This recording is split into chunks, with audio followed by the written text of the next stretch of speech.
There are a lot of ways the world could end, but almost none of them would truly end humanity. Nuclear war? I mean, who's gonna hit rural New Zealand?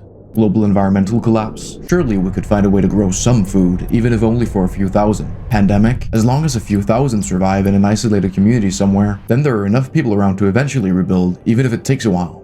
This isn't a video about total extinction. That's boring. This is about what comes after.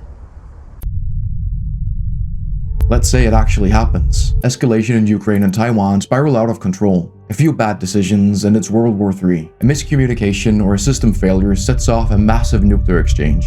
All of the involved nations are all completely devastated in a matter of hours. How severe nuclear winter would be is a contentious topic. It likely wouldn't cause an ice age or anything, but crop yields drop drastically, especially in the north. Most don't perish in the blast from radiation, they perish from not having food, as all imports halt worldwide. A decade after the war, the world is split into three broad regions. First, the hardest hit, direct nuclear targets and places heavily reliant on imports. Governments collapse, and local communities become the new power centers. Things like shattered military remnants, or whatever rises in the chaos. These places won't be relevant on the global stage again for generations. They have to start almost completely from scratch.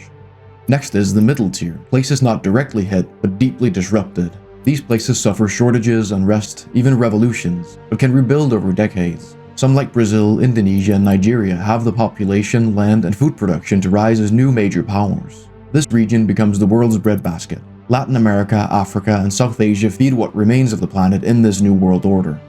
The last tier are the rare few that stay functional in modern societies, countries that are self-sufficient, isolated, and already stable and developed.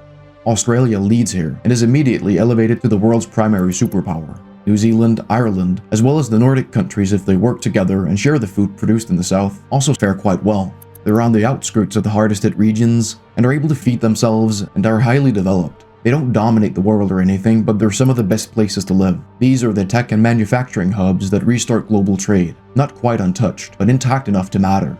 Nuclear war is not world-ending, it's a global reset. The world doesn't end, but it's knocked back decades, and the global balance of power shifts completely. Centuries down the line, the nuclear exchange would be one of the most significant historical events, but ultimately just a speed bump for humanity in the long run.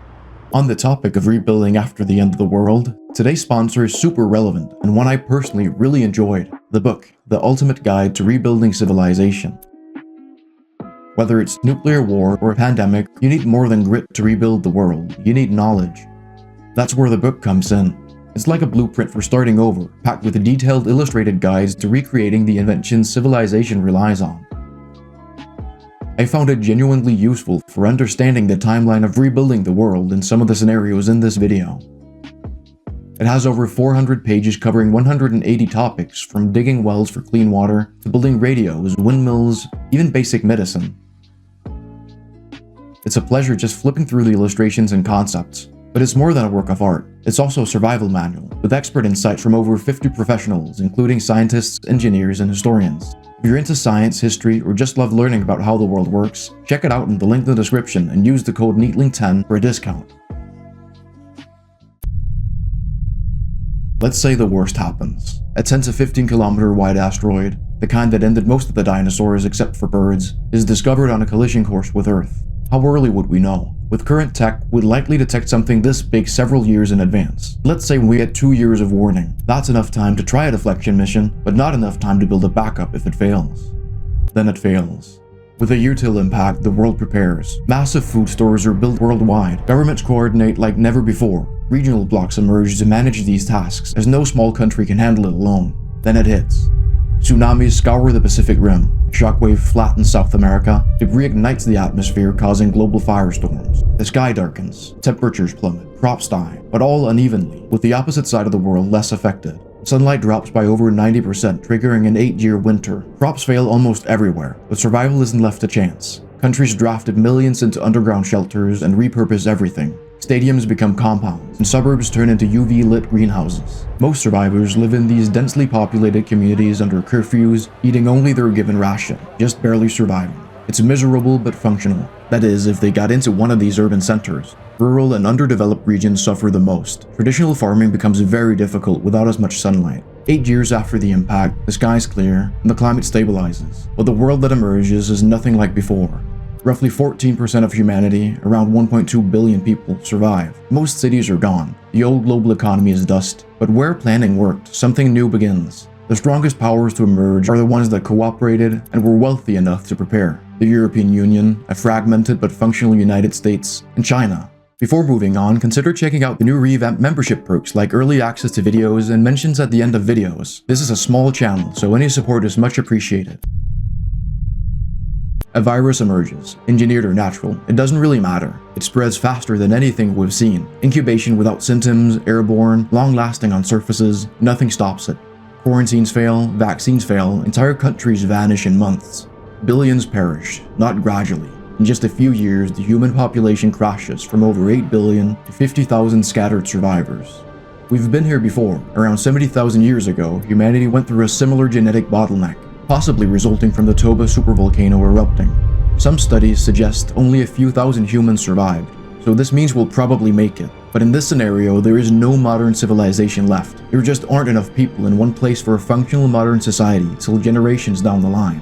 Computer servers die, satellites fall, knowledge decays, no internet, no government, just isolated clans and villages trying to survive. But we're not starting from nothing. Civilization left behind tools, ruins, written records, and strange artifacts. A family might figure out how to use farming equipment. Some lineages preserve basic math and agriculture. Others don't. Slowly, unevenly, new cultures form. They're not advanced. Think early industrial frontier societies. Hand-cranked grain mills, black powder muskets, glassblowing, and maybe even crude steam engines, all in isolated valleys or surviving coastal pockets. We don't get back to real civilization until the population climbs back into the tens if not hundreds of millions globally, and that takes centuries. But gradually, more and more is rediscovered and shared as trade networks emerge regionally.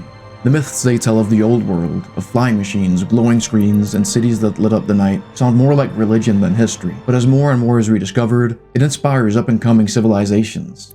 500 years after the pandemic, the world is a vibrant place, with societies reminiscent of those of today. Global population is around 200 million, far from where it was in 2025, but enough to sustain a modern civilization once again. Odd, recognizable, yet alien cultures have emerged from the ruins of the old world, shaped by memory, myth, and the scattered tools of a forgotten age. This was no speed bump, but a true reset. Humanity climbed slowly, painfully, generation by generation. The perfect setting for some sort of steampunk fictional world if you ask me, as so much is left up to the imagination. But that's about all for now. Don't forget to check out the book, The Ultimate Guide to Rebuilding a Civilization, using the link below, and use code NEATLINK10 for a discount. Also, a big thank you to members Polanska and Willie Kins for supporting the channel. And if you want to be mentioned at the end of videos or get other membership perks like early access to videos, consider joining. This is a small channel, so any support is much appreciated. Also, don't forget to leave a like and subscribe for more content like this in the future. See you next time.